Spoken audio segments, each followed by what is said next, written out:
discussion, some questions for our panel, and we'll do that for a little while. I'll ask some questions, and then we'll turn it over to the audience in a little while. There were some really stunning numbers in the report, and I think we saw some of them in your charts. There was one chart where the United States showed up on a graph where the range of numbers was so high that it was very close to zero. And so when they talk about zeroing out, I do wonder, would we notice? All right, maybe we'll discuss that later. But we're going to turn to our international panel first to discuss this report, to get their corroboration or critiques or different perspectives on that.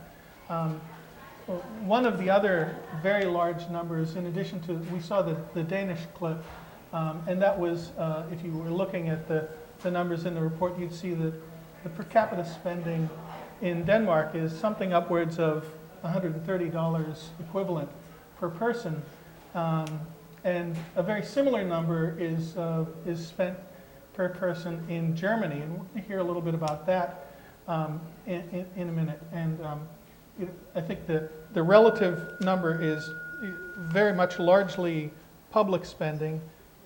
In Germany, it's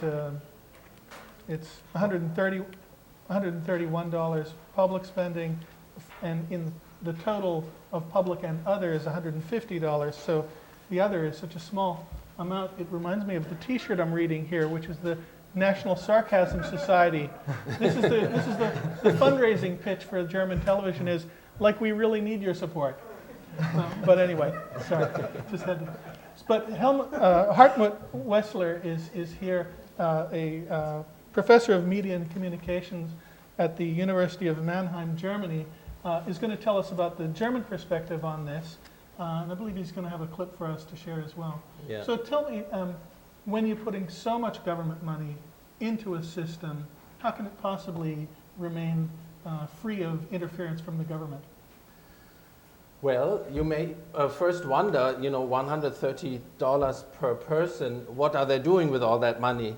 And there's indeed a lot of programming that comes out of the public system. We have 2 national channels. One channel is made up of a number of regional channels that have their own regional programs as well. Plus there's about a dozen special interest channels out of the public system. So there's, something like 24 channels all in all coming out of the television alone, out of the public system. And if you're asking about the independence or non-independence vis-a-vis the government, I would say that the national channels of the public system are among the most important watchdogs of government, I would say, together with some of the best print publications, like in the print news magazine, Der Spiegel, Mirror, as it's called, and some of our national quality newspapers. But I think that especially in the form of the weekly investigative news magazines that are aired on both of the national public channels, we do find relatively strong watchdog functions there, and they for this one channel where you have the regional ones, they actually take turns in furnishing the national program on a weekly basis with half-hour programs Thursday night in the later part of prime time, in fact, 9:45 to 10:15. Investigative news magazines. I have one example of one of these programs, but let me say a few words about the program, because it's not dubbed and it's not subtitled, so I have to give you a little bit of a background. I didn't look for sort of the award-winning piece in this case.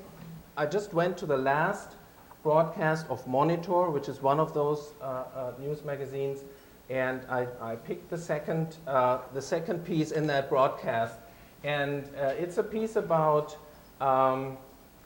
a new law that is in the planning, and that was leaked to this news magazine called Monitor, and that is about making it easier for the chemical industry to sell certain neurotoxic pesticides that were earlier already banned in Germany.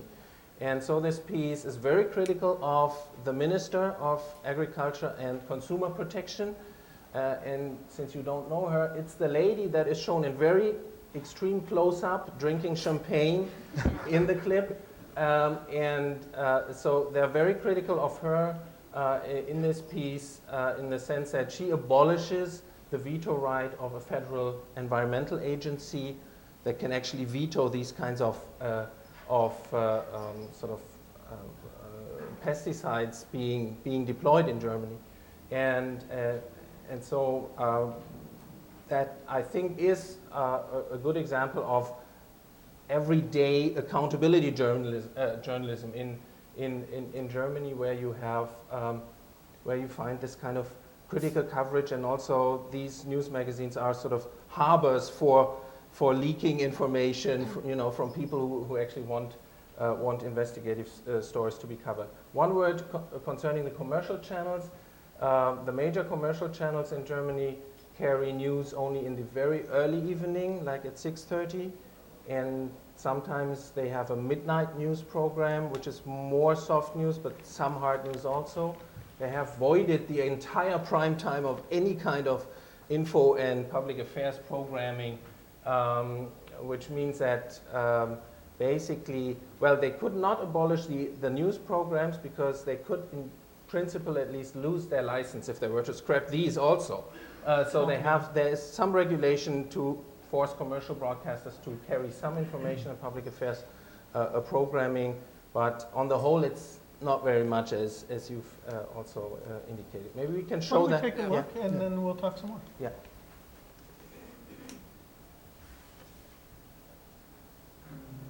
Wer entscheidet, welche Pestizide in Deutschland versprüht werden dürfen?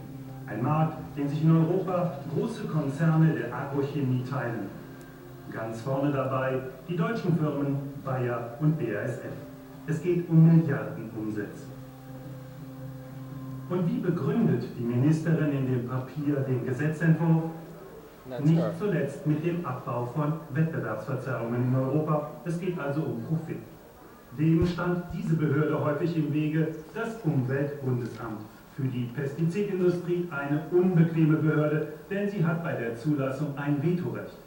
Im Jahr 2010 lehnte es in 150 Anträgen der Industrie, die die Eigner-Beamten zunächst befürwortet hatten, am Ende 32 Anwendungen ab. Nach unseren Erfahrungen hat das Umweltbundesamt regelmäßig von seinem Vetorecht Gebrauch gemacht und damit dem doch ziemlich industriefreundlichen Bundeslandwirtschaftsministerium Paroli geboten. Das hat dazu geführt, dass besonders umwelt- und verbraucherschutzkritische Pflanzenschutzmittel die Zulassung verweigert wurde. Und was macht Ministerin Eigner? Sie will das Umweltbundesamt entmachten. Unter Berufung auf eine neue EU-Verordnung will sie der Industrie einen Weg ebnen, bei dem das industriekritische Umweltbundesamt umgangen werden kann. So steht es im Artikel 34 Beteiligung.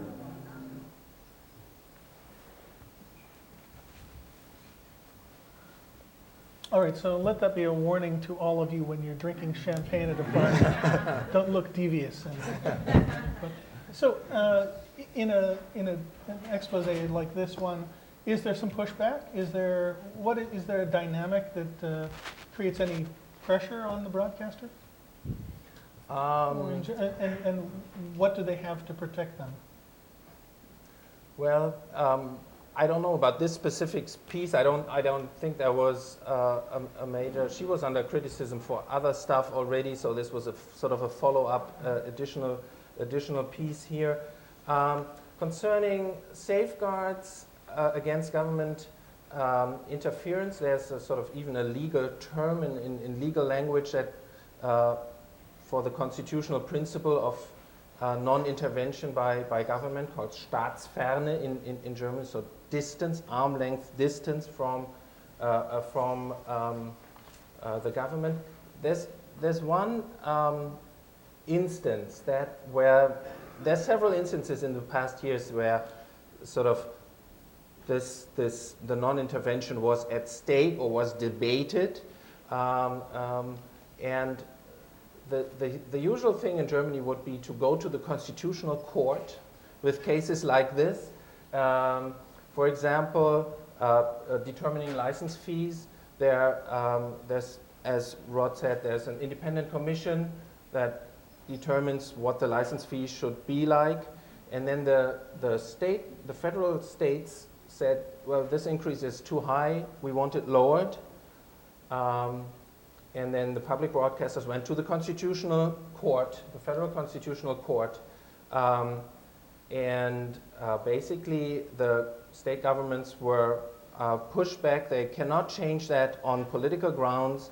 Because the independence of the commission to determine the license fee on professional grounds and on technical grounds and so on is safeguarded. So that would be a sort of a usual process, and the Constitutional Court, interestingly, is the major player in media policy in Germany. It has introduced the commercial, it has made possible commercial television in the 80s, but it also protects the independence of public broadcasting.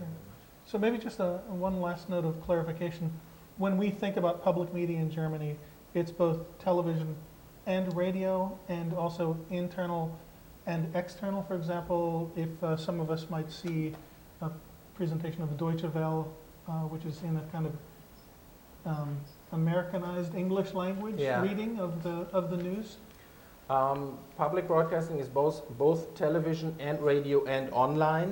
Mm-hmm. There are a few things to be said about the online process, how they have to justify whether and to what extent they give free online offerings. That's one point we could discuss later. Concerning Deutsche Welle is not financed out of the license fee. It's financed directly by the state. It's directly taxpayers' money. It's not license fees, so these are two different things, which is why Deutsche Welle is not considered, at least not technically, a public service station, but it's a state-owned station for broadcasting more like abroad. Voice of America. Yeah, more like Voice of America. Great, thanks. Well, why don't we look at another country's experience here? So for that, we're going to turn to Emily Bell, who's the director of the Tao Center for Digital Journalism at Columbia University. But before that, had a career and great experience at The Guardian, Britain's Guardian newspaper, where she directed digital media, I believe, there. And so I guess traditionally, as we're watching the fragmentation of the news industry, we used to have CBS, ABC, NBC, and maybe PBS thrown in there. You used to have the BBC, and the BBC. We did. But things have changed in your country as well, and maybe you can reflect upon both the changes there and the comparisons here. Sure.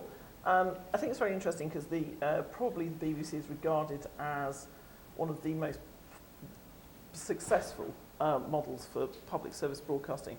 It's very important to understand in the context of the UK media that it's a completely different ecosystem to here. So, for instance, there was really no media before the BBC. It was one of the kind of key institutes. So, in other words, there were newspapers which lived in a very unregulated, when I say no media, I mean no broadcast media, they lived in a very unregulated and sort of visceral world. And the BBC really kind of came out of an engineering project to deliver broadcast capability to the UK. And John Rees, who was its founding father, was actually an engineer. And he defined the mission as to educate and to inform and to entertain. So the broadcast media in the UK is very heavily regulated in a way that broadcast media here is not heavily regulated. That's why we don't have Fox News in the same way that you do, unfortunately, obviously. Because to be highly opinionated, you cannot be highly opinionated on UK broadcast news because you have to meet certain regulated standards.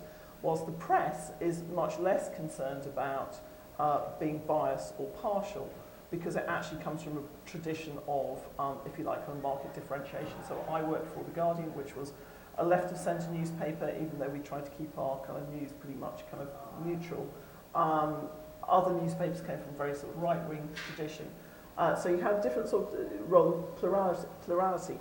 I think what's interesting about the BBC experience is that the BBC really kind of balanced out UK media for a long time. So you had a commercial industry that was introduced for plurality and also to kind of, really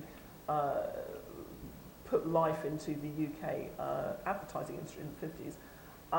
You then had a second commercial public service broadcaster introduced in 1982, Channel 4, against ITV, and then you had Rupert Murdoch launching his Sky TV in 1989, which was the subscription system. Now, just so happened the license fee, the money that came from advertising and the subscription systems more or less balanced each other out.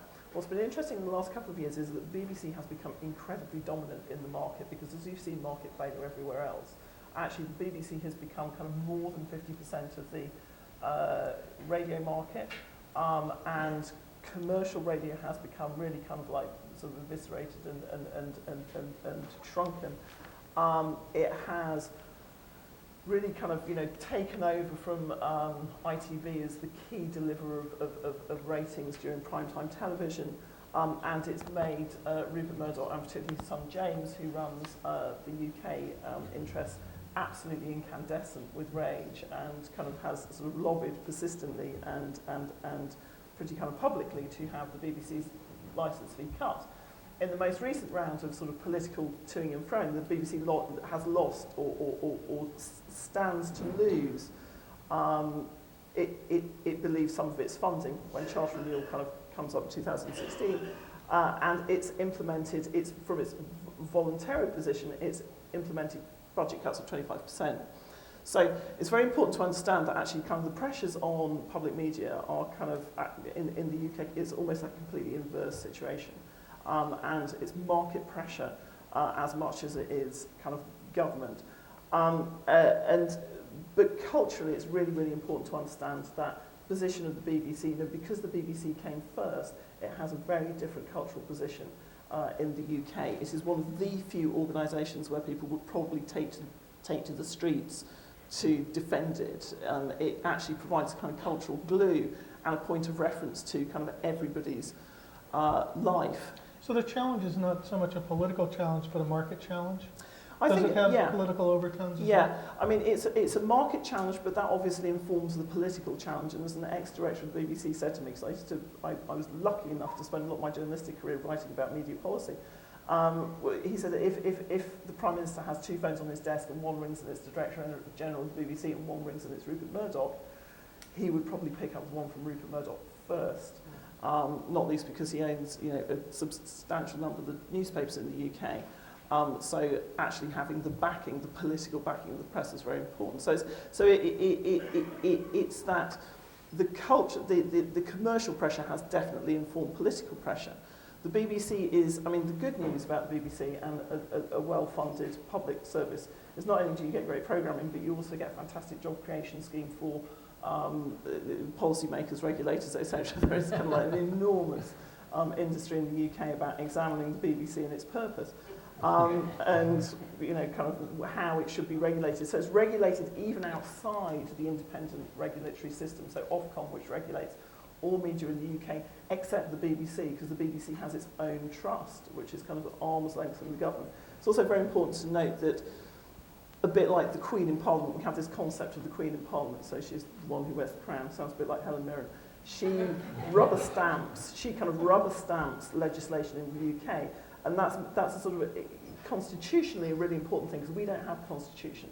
So she is there supposedly to keep checks and balances on politicians, and the BBC Charter is a bit like that.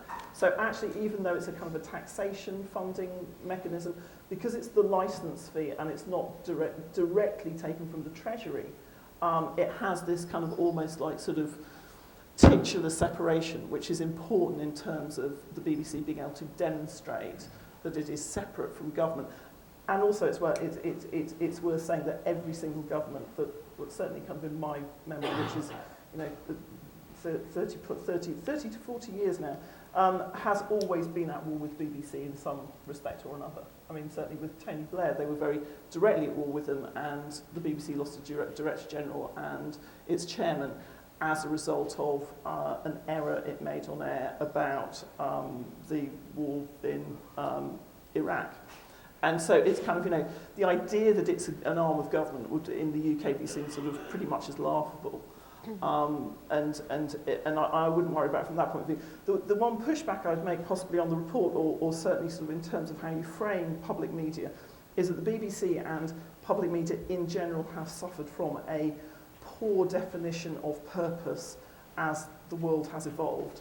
So there is an enormous kind of psychological battle in the UK about whether or not it's addressing market failure or whether it's actually kind of, promoting competition.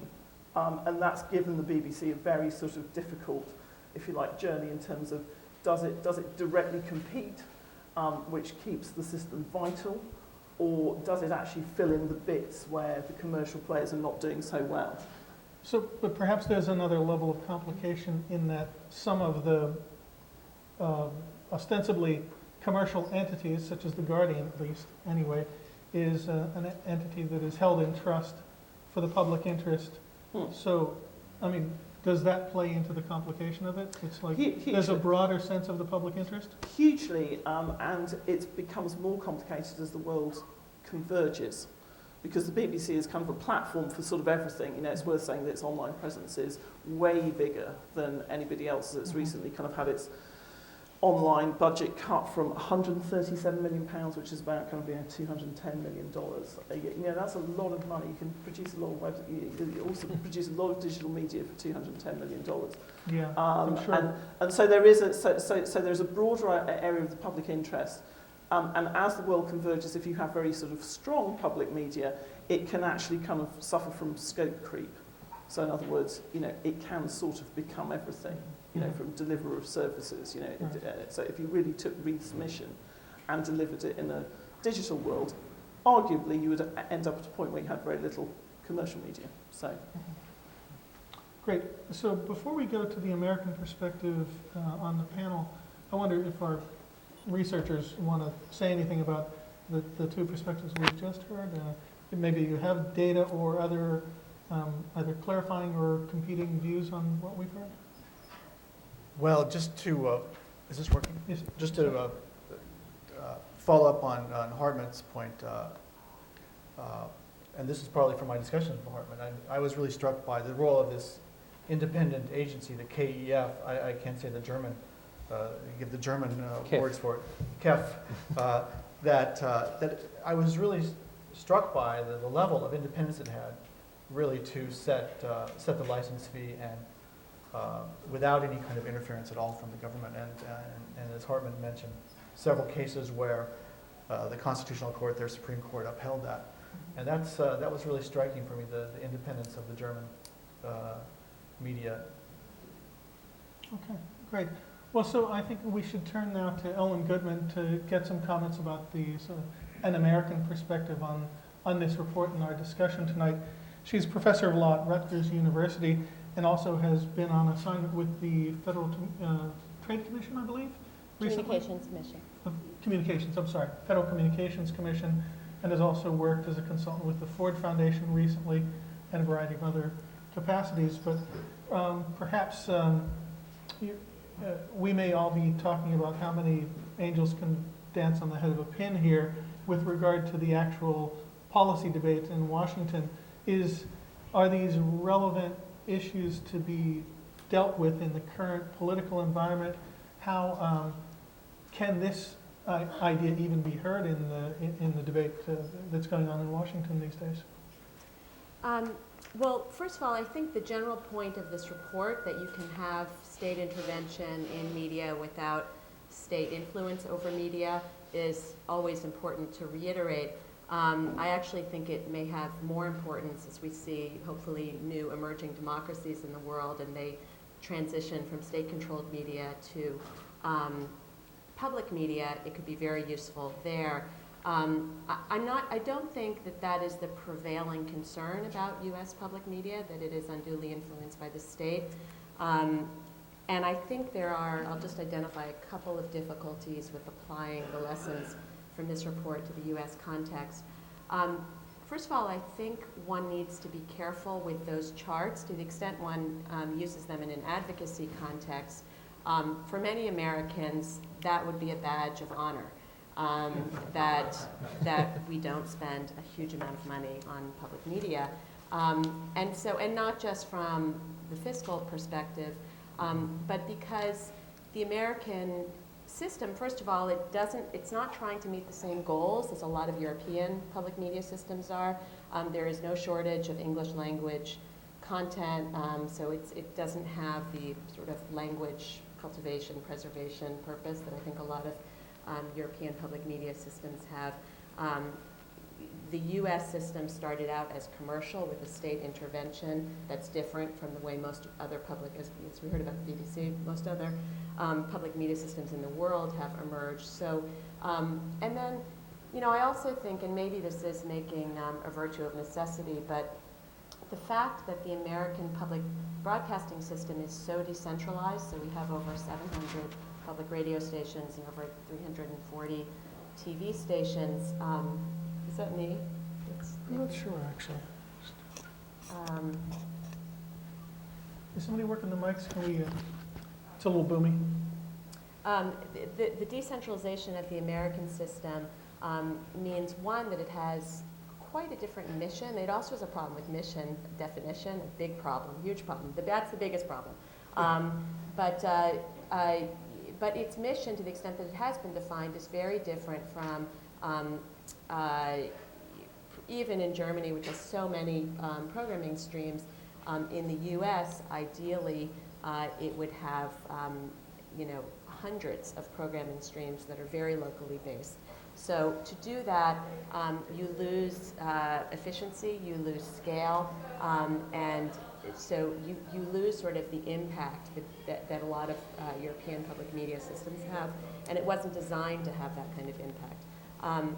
Second thing to say about decentralization and the funding issue is that because US public broadcasters don't get a huge amount of state funding, they've had to find other funding. Some of that comes from underwriting / commercials, but others, more than 50%, comes from members. And so that has created a real strong civil society support for American public media that I think is a virtue, and that when you see those numbers, even though it's a smaller number, the fact that the funding base is so diffuse is actually a source of strength rather than a weakness. Another reason why I think it's difficult to apply these lessons to the US context has to do with US traditions about content and the First Amendment. So I think it's really interesting that Rod and Matt identified content neutrality as being a strength of many of the systems that they investigated. I think that the strict legal term that we might apply in the US would be viewpoint neutrality, right? That they are agnostic as to viewpoint of the systems that they subsidize. In some ways, the US system is more content neutral, and I think to its detriment.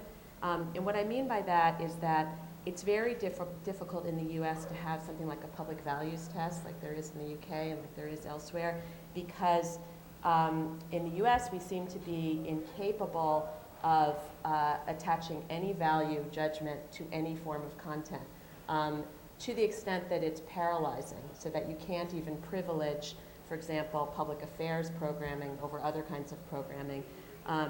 So because there are no metrics for assessing quality or value, it makes it difficult to have either any kind of public accountability or whether it's in a charter or other kind of organization guidelines for how public media ought to be performing. But in other ways, the American public media system, I think, is less content neutral than some of the systems that you studied. And this is to its credit, I think. So in the US, CPB funding could not go to partisan press in the way that at least the newspapers have been funded in Europe. And that is because there is a statutory requirement that American public media entities be objective and balanced. So you could think of it as a remnant of the fairness doctrine that exists only for public media. And it's a kind of content non-neutrality. So it's viewpoint neutral, but it's not content neutral. It's that kind of non-neutrality that I think has preserved in public media this space for sort of reasoned dialogue and in a sea of kind of partisan press. So the bottom line is that I think the big picture takeaway from this report is applicable to the extent that one hears concern about state intervention. But I think that the much more significant concerns in the U.S. are obviously budgetary, and they are not assuaged by this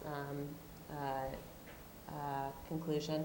And second of all, maybe even more importantly in the long term, the concerns in the U.S. have to do with what is the mission of public media. It does not, there are real champions of public media, but for most Americans, they do not feel about it the way that the British feel about the BBC. They do not feel its relevance in their lives, and that is the biggest challenge for American public media. Interesting. I wonder if do we know that? I'm sure that Rod wants to get in with it. I mean, I think we may have a little bit of a, did you want to comment on that? Yeah. We may have the beginning of a debate here, and so I just react a little bit. The first thing you said, which was, for many, they would view that chart as a badge of honor, but you know, some people are saying that there are 170 million people who actually care about public media, and whatever that number is, for the people who do care, they might be surprised and might want more or different. And I just wonder, you know, should we at least advance the idea that there is this comparative reality where all these other countries have, you know, a greater share of public spending on, because the government spends money on something, and at least I can, you know, whether I drive or not, I may not use the roads if I don't drive, but everybody has a radio, so I might be able to use that government service. Anyway, I just wanted to push back a little bit on that point, and then Rod wants to get into, I think. Well, I mean, the realities are, unless we strike oil off the coast, there's not going to be a lot more funding for public media. There's just not going to be. Right. And so the political strategy has to be making a case for keeping what exists. I think it's really, it's a very powerful point that the structure of the funding ought to be changed. And of course, for those who know the history of public broadcasting in the US, it was since the first Carnegie Commission in the 60s, it was always supposed to go to sustain funding, to a trust model. So it was never supposed to be this appropriations model. But there's not going to be a lot more funding. You asked, how do I know that it doesn't, public broadcasting isn't for the average American what BBC is for the average Briton. And I think that, you know, it is, 170 million is a very powerful number, and that's a great, that campaign is very wise to use it. But on the other hand, if you actually look at the demographics of, you know, that counts everybody who, and of course a lot of that is in radio, 30 million weekly listeners in radio, I think. Yeah. If you look at the demographics of, especially on the TV side, but also on the radio side, there are huge swaths of the public that are not tuning in and that do not feel that their interests are served. And so,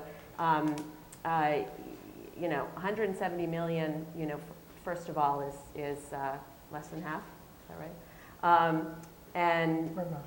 And second of all, it's very skewed in terms of the kinds of people that represents. Quick, Please. I just wanted to respond to the, I definitely agree with a lot of the points you made.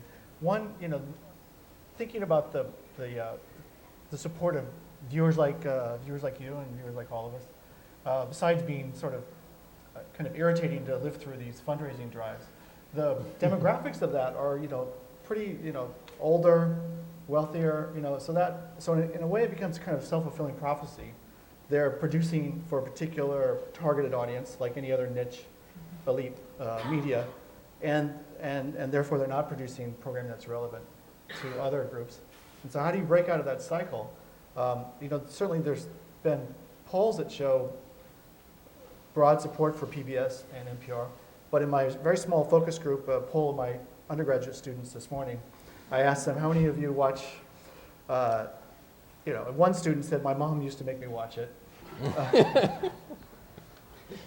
You know, it wasn't an encouraging poll. So So there is that problem. But I hear what you're saying about politically realistic, but it seems like we've got to break out of that somehow, because one of the things that Matt mentioned, but to really drive it home, what was really striking about one of the studies we looked at by James Curran at the University of London and several co-authors, Chantal Yengar at Stanford as well, and they looked at the kind of programming and the content of public media in Britain and in Denmark, Finland versus the US. And then they also looked at public knowledge of the population in these countries and the relationship between the kind of media that people are exposed to and their knowledge and their understanding of public affairs, international news. And there was a strong correlation. I mean, Americans basically do not watch public media. PBS has a very small, they watch local TV news, which has almost no public affairs, no international news. And they know almost nothing about the world outside. And in these countries with strong public broadcasting, where public broadcasting, public media is reaching a broad, not just a niche audience, but the whole, the public knowledge of every demographic group was very similar. So people at the low income end had almost the same level of knowledge of public affairs and international news as the most educated, the wealthiest segment of the population. So all I can say is, yeah, it's too bad we didn't start out with BBC 50 years ago, because there is a path dependency. It's hard to get something started now. But how do we break out of, how do we think big? Because I think the small scale, the local, the decentralized is great, but it's not enough. Yeah, please. Well, I just on an more optimistic note, I think that there are stations and entities in the U.S. that have found a way to. It is like jumping from one ice floe to another, right? You've got to, and lots of businesses face this. They want to expand your market. You want to expand your market without losing your core. There are examples of stations, for example, WNYC in New York, which has been able to attract new audiences by speaking their language in all sorts of ways. And also, I don't know if Jake Shapiro is still, okay. So he could talk about ways in which music can be a gateway. So if you think about public affairs programming as being the spinach that you want to try to feed people when they don't really want it, it seems to me to be distinctly a role of public media to try to get people to eat that spinach and entice them, right, and bury it in ice cream. And that can be kind of gross. Spinach ice cream, I'm not sure. Yeah. And that can be music, or that could be some form of entertainment, and then that way you can broaden the audience. Hopefully, you get them to be supporters eventually, right? And you're also slipping the public affairs spinach at the same time. Perhaps Matt's going to offer a comment, and I will as well.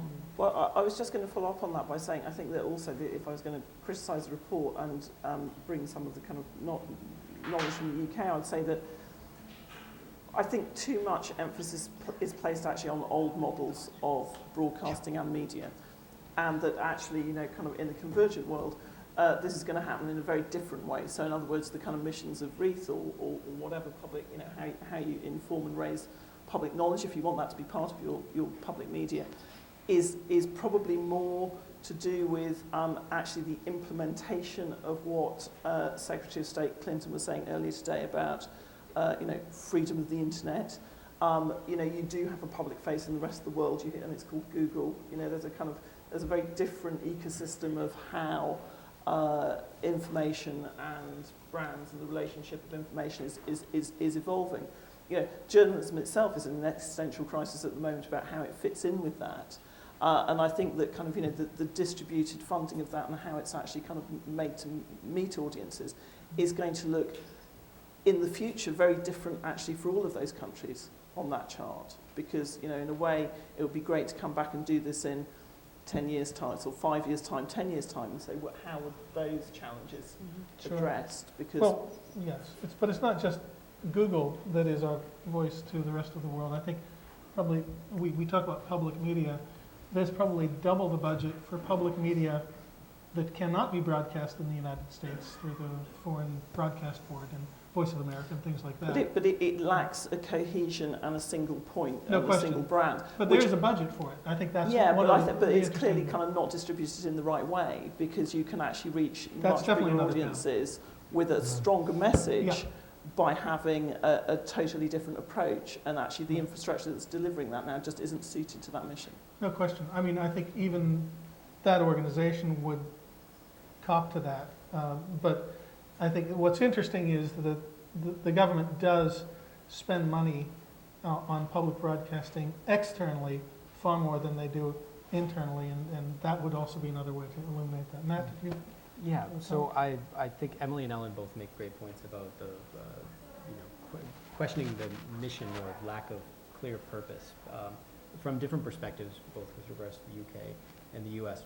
One thing that I think is sort of interesting and important, even though we don't know what new models will look like, is to keep in mind the sense that one of the things public media are about are using not only market criteria to decide really what ought to be newsworthy or in a democratic news system. And that's something that the UK historically with the BBC has done a better job of, in part because people really associate better, and it really does sort of cut across different income and education levels, whereas in the US it tends to be, as both Rod and you pointed out, it really tends to sort of congregate amongst older people who are making, $85,000, $90,000 a year. And so one of the things you see with public value tests in the UK and more broadly across Europe is that that has its own transformation, which is starting to increasingly demand market criteria be used to actually state what public media can and can't do. And I think that one of the things that's sort of in the report and that we could maybe state a little stronger is that it really is important to keep in mind that there are non-market criteria that ought to be involved in these sort of decisions. So I want to open it up to questions from the audience. And if you could identify yourself, that would be helpful. And actually, Chris Anderson, I'm at the City University of New York, assistant professor there, and I jumped in quickly because this is sort of a follow-up to Matt's point a bit. John Thornton, who's I think the CEO of an organization called the Texas Tribune, which is a digital journalism organization in Texas, he used a phrase that I thought was interesting. He talks about what they do as public media that's privately funded. That was his actual label for what they did. Public media that's privately funded. And I think what he meant was that they do they're an online organization. They do actual reporting in the public interest. They don't just aggregate content, they actually report.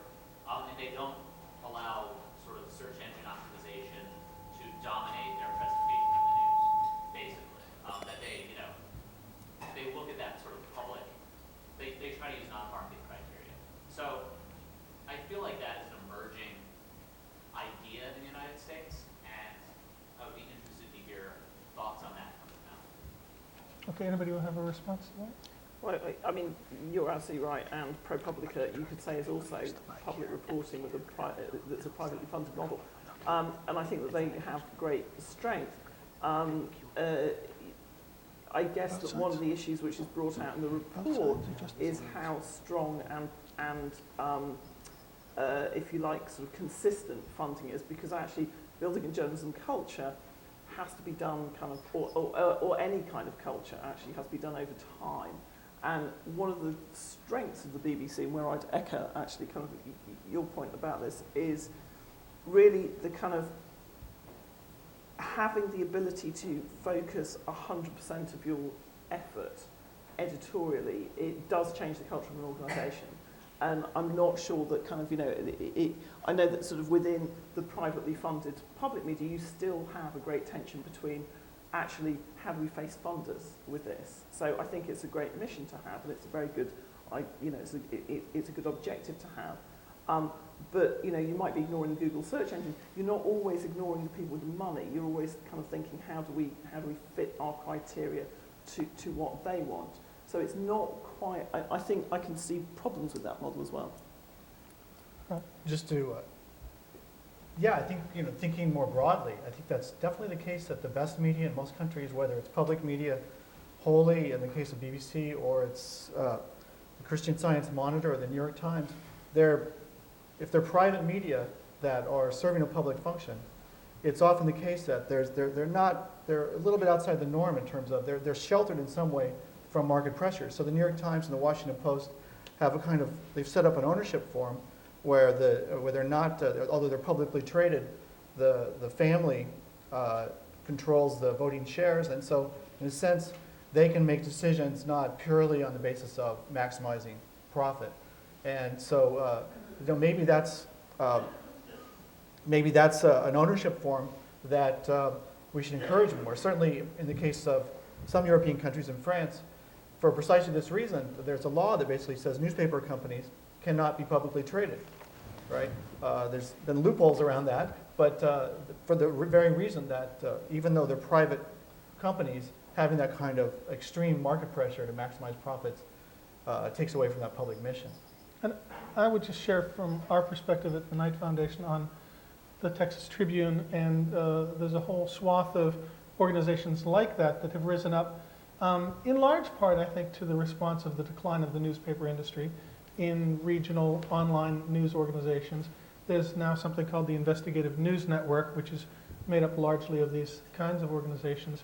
I think that does help us think about a broader definition of public media, for sure. And Jessica Clark is here from American University, where she's working on these issues a lot. But I would just push back a little bit on Thornton's point that it is privately funded, because it is, to the extent that you make a tax-deductible donation to the Texas Tribune, there's a subsidy in there. And I think we have to acknowledge that, that there's different ways that the public support for this complex ecosystem can evolve. And we should be welcoming the evolution and not saying, well, that's not public media. We should embrace that. We also have a mic over here. We are videotaping this, and so your question will show up on the video better if you can come to the mic. So feel free to start a queue by the mic here if you want. If you want it. All right, just a brief comment to Chris's point. I'm Minna, so I'm from the University of Helsinki and a visiting professor here at Fordham. And I worked for the Finnish public broadcaster for several years. Also, thankfully, got my salary from monitoring the Finnish public media system for several years, and still consulting the Ministry of Communication. And what I'm so glad that you brought this up, because I know that recently a very rich Finnish foundation paid hundreds and hundreds of thousands of euros for a very extensive study on non-profit funding of journalism as done in the US. So it's interesting we're having these conversations, because in Europe we're looking to the US for different models. And in Finland, as in the UK, quality newspapers and public broadcasters are battling about their online news presence and competing. So the picture isn't as rosy as sometimes we'd like to think it is. But the starting point in the report is $99 per person in Finland, yes? So it's a different starting point for sure. Absolutely. Yeah. Anybody want to get to the mic here? Yeah, here we go.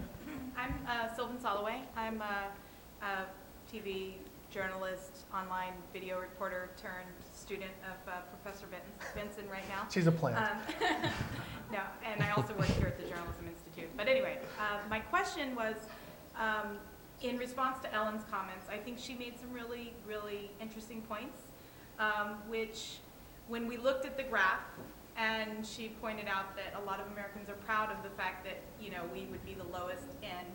I think that what we need to address and maybe figure out if there's another study or something else that can be done is the attitude that news and media should be free, which I think is really ingrained into our use of content in this country. And I don't know if in other countries, you know, I guess they don't share that attitude. They're happy to pay, or it's become so ingrained in what they do that, you know, it's not an issue. But here, for us to move past that and to, I mean, have a future of journalism, I think there's got to, I'm wondering if any of you guys have an idea of how to address the issue that content can't always be free. And it does cost money to produce you know, the spinach or the really tasty, delicious, you know, creamed spinach, quality spinach, you know.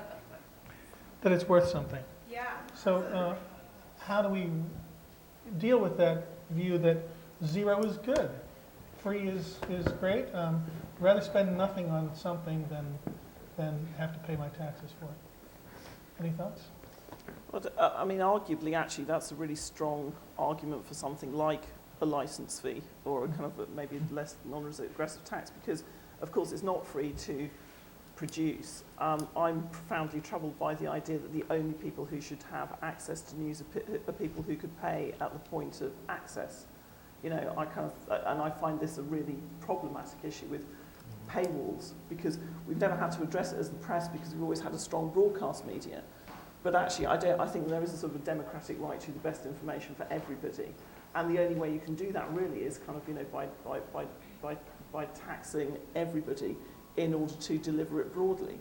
If the advertising market is going to fail. Mm-hmm. And so in some ways, I would say that's actually more your strongest argument there, is that payment at point of use, I think, is a terrible, I think that's a really kind of terrible route for news, genuinely terrible route for news.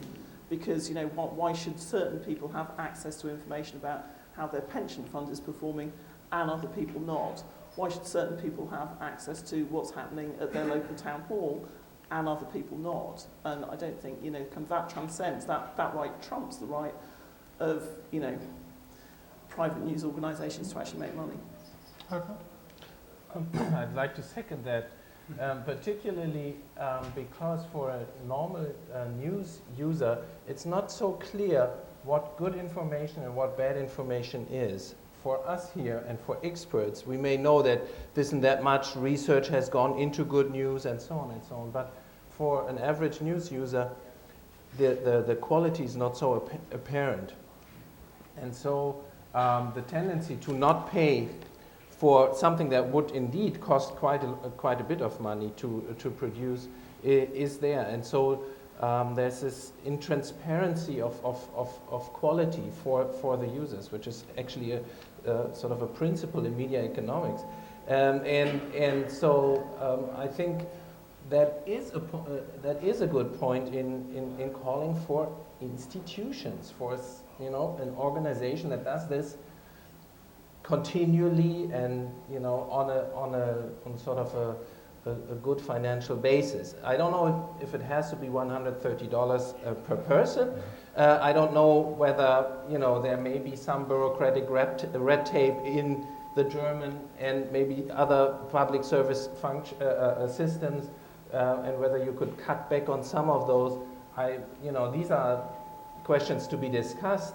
And but on a general level, I would really think that there have to be institutions that follow this mission and that have sort of some base of good funding for it. So first Matt and then Rod, and then we'll go to the mic. So I would just follow up on all of those, but add a slightly different point, which is that not only do I think it's a bad idea to have audiences forced or citizens forced to pay and have inequalities there, but also, borrowing a term from media economics, something that Ed Baker actually, since we've already cited him twice, to sort of give a third citation, was fond of talking about was ruinous competition, which is the idea that when you have outlets that have to compete for audiences economically against one another, oftentimes it ends up producing more and more of the same sort of content. And actually there have been a fair number of studies, not just in the US, but beyond, of the increased sort of homogenization of content. And I think that part of that bears on the fact that outlets are competing in new ways directly head-to-head with one another. And so it's not just that it's a bad idea, but I also think it actually has a poor outcome in terms of the actual quality of the content. Just a couple thoughts. I mean, maybe, you know, this is, Obama needs to frame this as another one of those Sputnik moments, and, you know, talk about the information infrastructure for public media in the same vein as we talk about investment in science and education in a broader sense.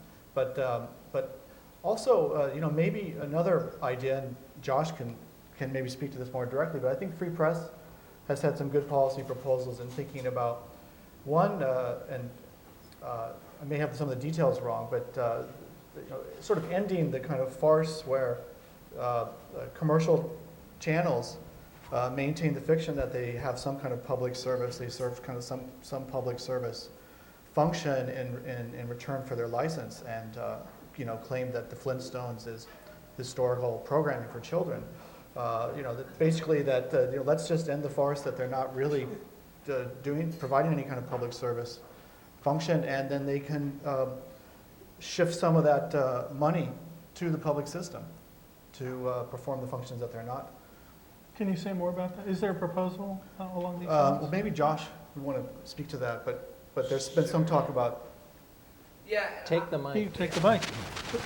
This one, that one, whatever. Yeah. So we have a public media plan for action that we released earlier this year in April that's available on our website at savethenews.org under the public media tab. And in it, we outline actually 3 proposals that would get us within 10 years to having a substantial trust fund set aside for funding public media. These are not click our heels 3 times and they will happen proposals. These are proposals that will take massive amounts of organizing, goodwill, and campaigning to make happen. But there are ways in which we can actually create this sort of trust fund that would better insulate the public media system and provide it with substantially more funding. And this isn't next year, this isn't in 2 years, this is a long-term strategy, but we are full of hope for where we can go. And I'll say a little bit more at the end about how you can read more about that. Well, just before we go to the mic, then I would just take the moderator's prerogative to ask a kind of rhetorical question.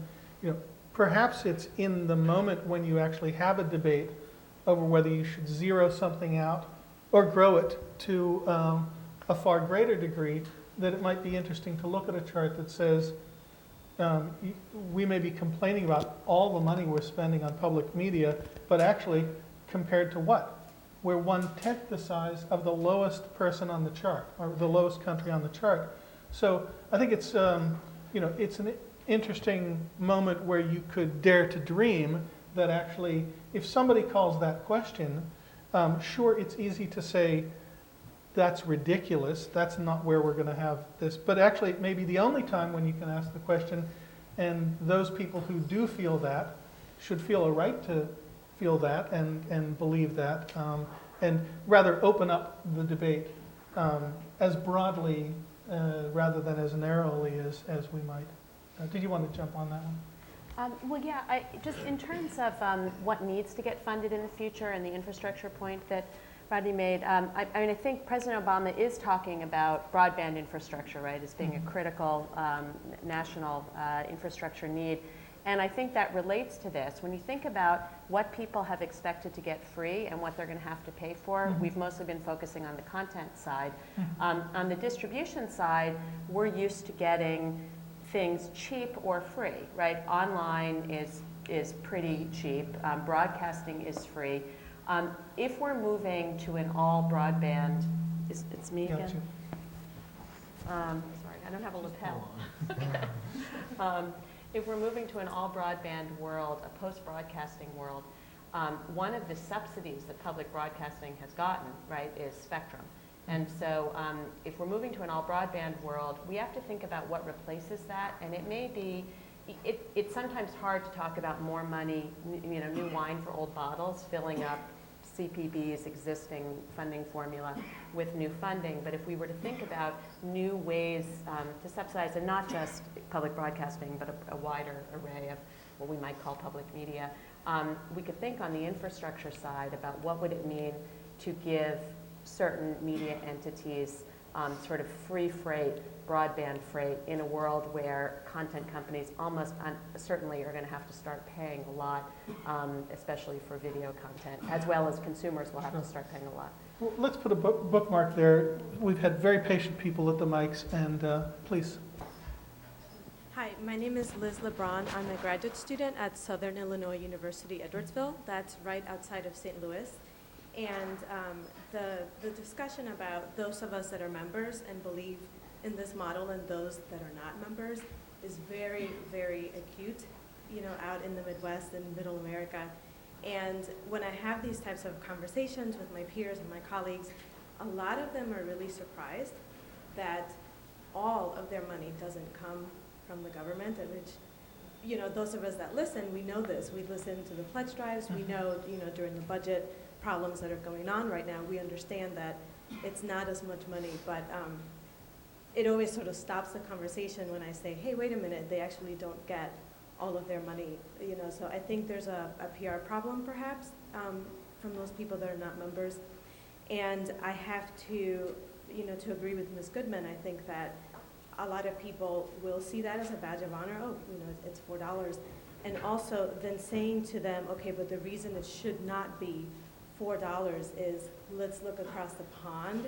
I think that is also, you know, problematic, because those same types of people, and I mean, of course I'm generalizing, but the same types of people that would say, oh, that's a badge of honor, are the same people that would really, you know, pause before looking to other countries as a model. So how do you overcome that? How do you say, you know, there is validity, there is something to be gained there without sort of offending the sensibilities of people here? Thank you. Great points, but I wouldn't want to say that it's just because the Brits are doing it, we should do it. There's certainly, although that's a reason, but. I was going to say, surely the framing though is the Brits are doing it, they're doing a lot better, and actually the BBC is completely walking all over any American media.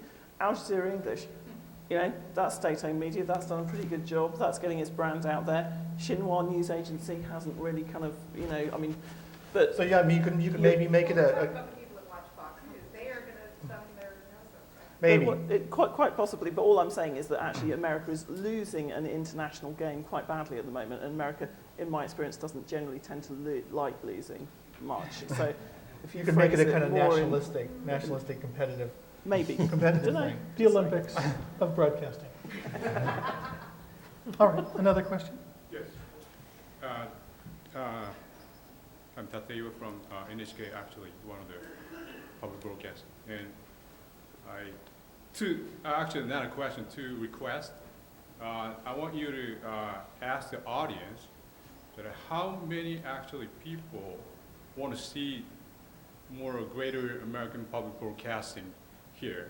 I just want you to ask them, or ask us. You can ask them. How many people want to see more public broadcasting? Because you raise a hand if you want to see. So we're preaching to the converted. Okay, all right. Self-selected audience. Yeah. Okay, thank you. Look at them.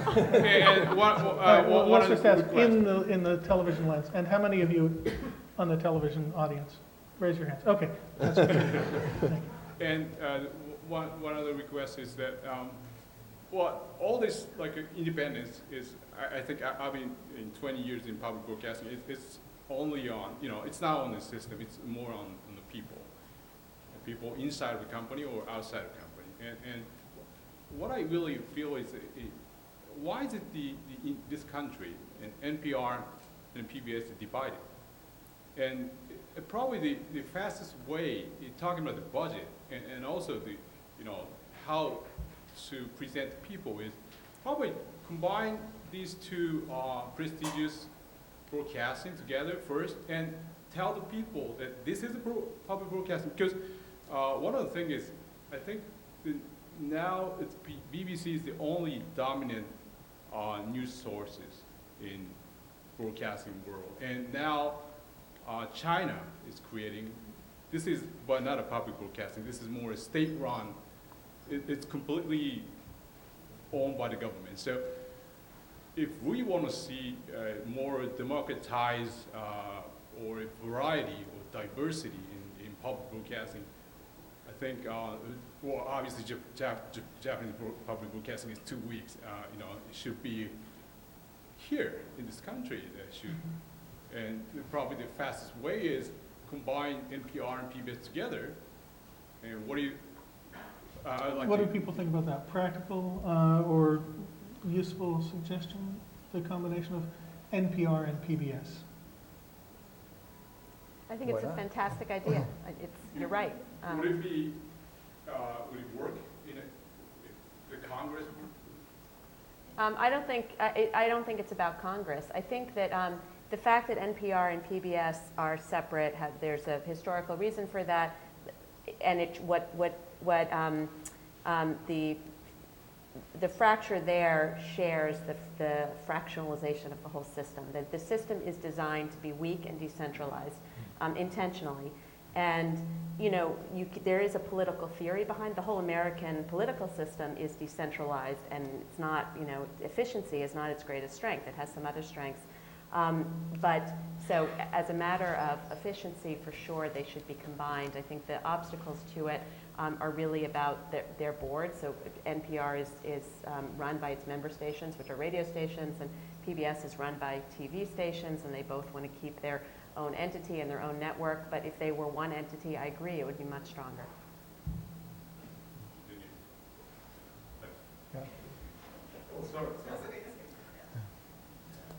Hello, my name is Latrice Davis. I'm an NYU alumna as well as the founding president and sole member of the National Sarcasm Society. A comment and a question, just to piggyback on those who spoke before me. First, my comment, I don't think it's so much people, like regarding PBS and the whole badge of honor thing, I don't think it's so much people don't care. I just think it's a matter of they take it for granted, and I'm guilty of that as well. Those who are under 40, chances are you grew up watching Sesame Street. And I can't imagine a program like that on a regular network being on the air for 40 plus years as long. And as far as my question, it goes to what you had said earlier about German media and how you don't have a 24/7 news cycle like you do here. And that leads me to wonder, even though we in America, we have 24/7 endless news cycles, endless internet resources, are we any smarter? Why or why not? And I just want to hear feedback. Thank you. Are we smarter?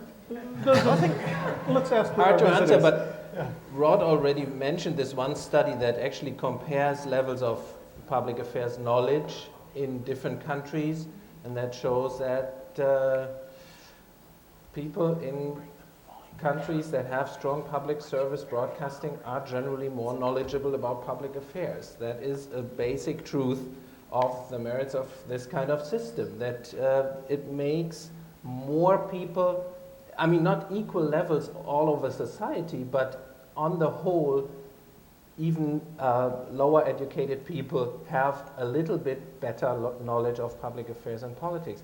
That's if that's smart, if that's what you call smart, then I think there's a relatively clear indication from comparative research on that. It's not how much you watch, but it's what you watch. I think there have been some studies that show the more TV you watch, TV news you watch in this country, the less you know.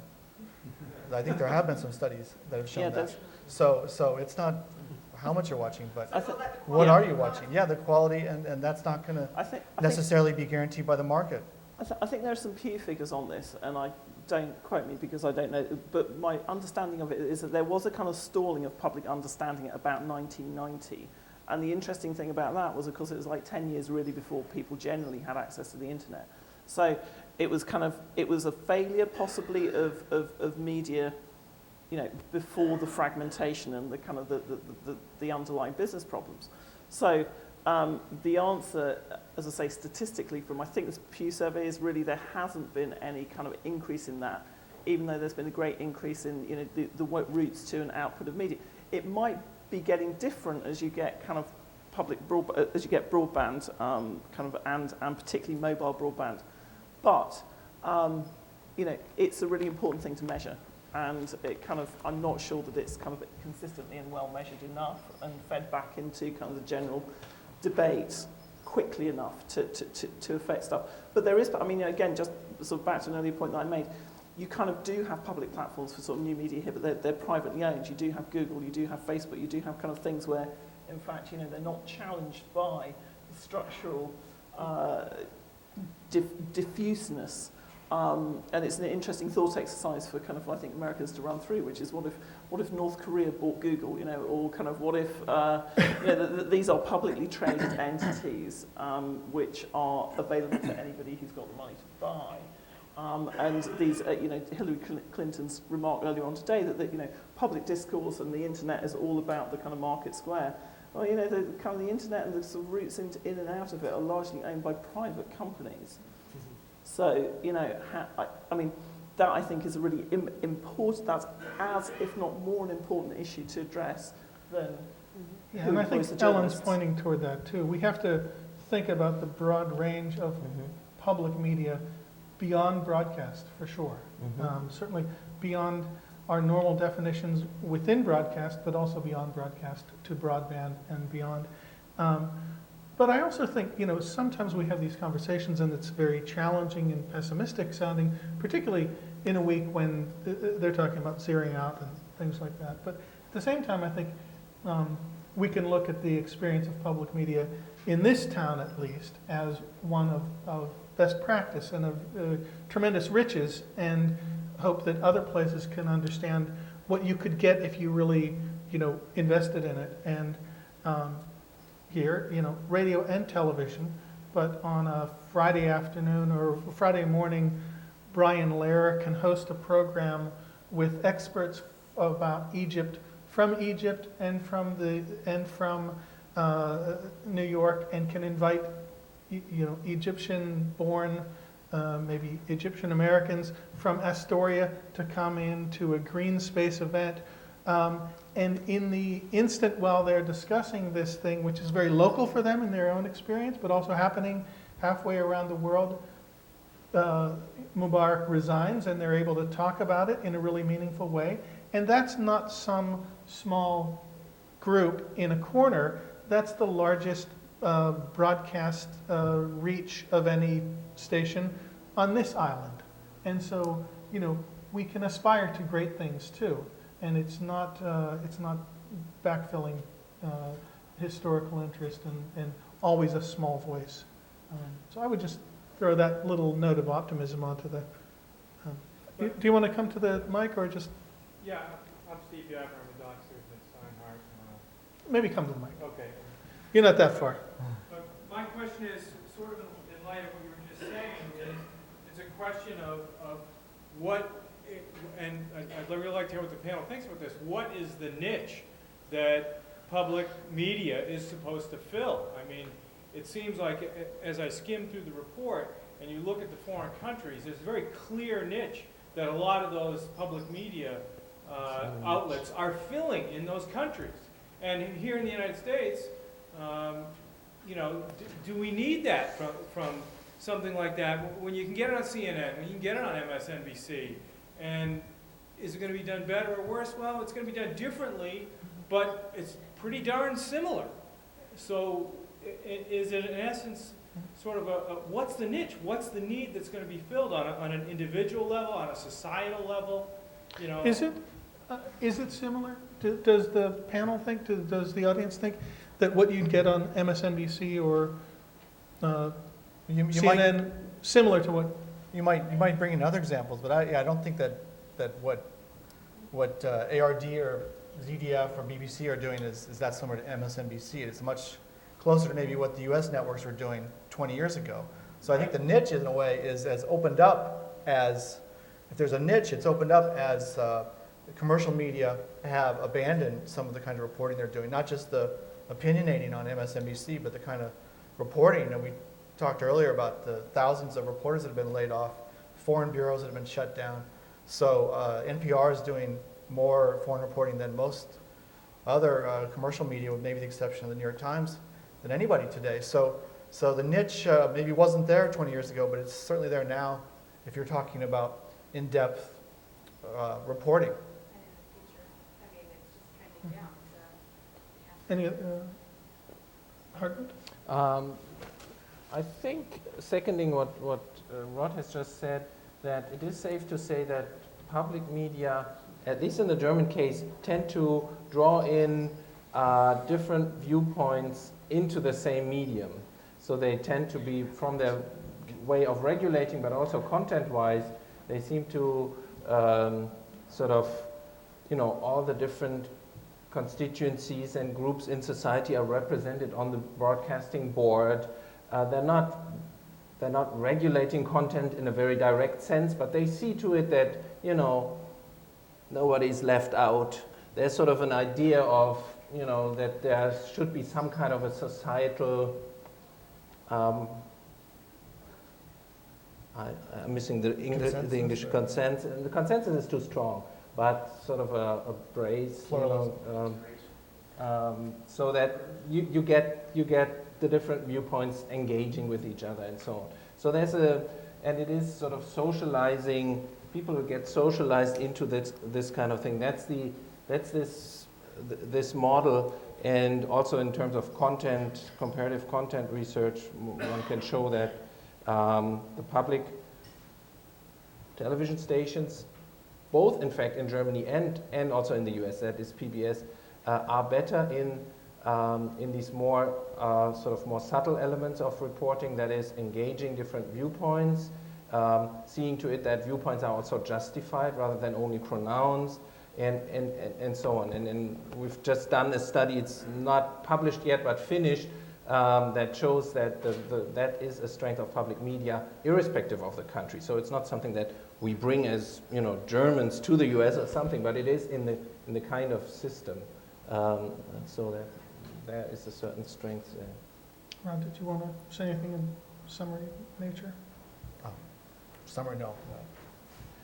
Okay, well, I think we're going to... Summary of everything?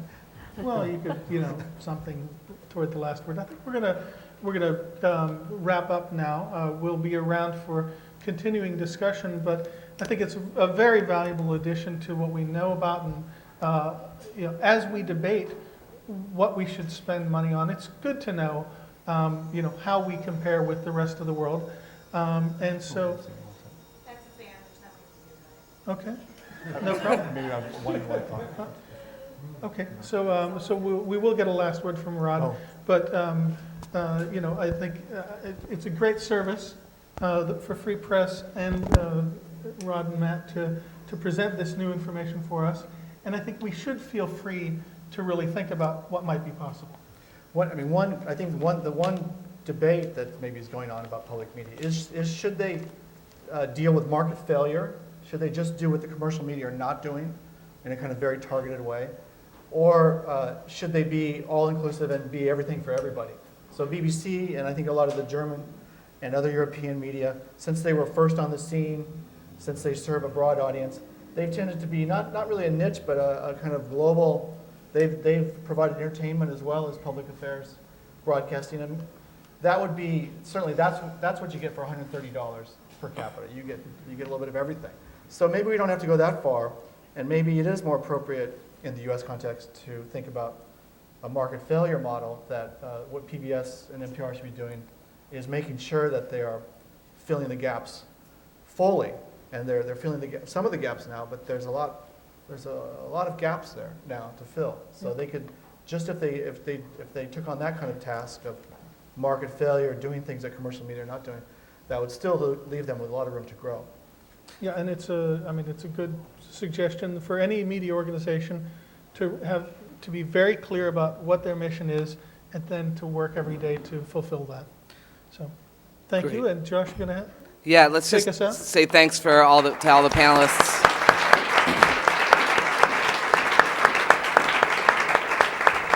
So I wasn't planning on doing this, but there are a couple things that have come up that I just want to touch on before we leave. Some themes that have come up and some possible future research, either for folks here at NYU and the other institutions here in New York, or for Free Press to do, or for us to do in partnership. So some questions about diversifying the who and the what. So the who, whose voices are being heard, whose stories are being told. The what, in terms of what does public media look like, moving into digital, et cetera. The incredible non-commercial media sphere, the Texas Tribunes and others that are growing up. There's a public awareness problem that many of you touched on, and a research in terms of public attitudes question that came up. There's a question about defining our mission and building a movement and building that community engagement that we need. And on that note, I just wanted to let folks know that while we were here tonight, I got a message on my phone that told me that in the last month, over 1 million people have already written Congress to say, stop the cuts for public media. There's a movement growing, and there's a lot more to do, but 1 million people in a month is a great start.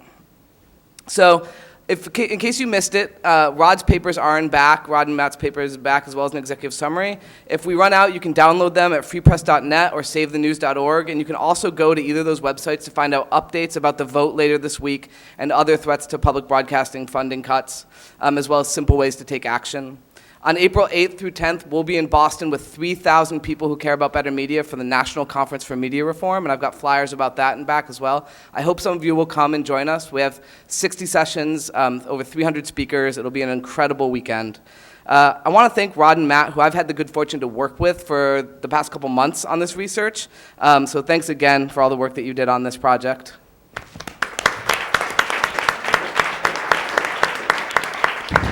And I want to thank the Foundation to Promote an Open Society, who helped fund this research. And this is part of a larger project we're doing with the New America Foundation, and I want to thank both of those organizations as well. And finally, this is a beautiful space. Thanks to our hosts at NYU Journalism School, as well as Sam Carter at NYU's Institute for Public Knowledge. They have a bunch of amazing events coming up. Be sure you go to the IPK website and check out what's coming up for them.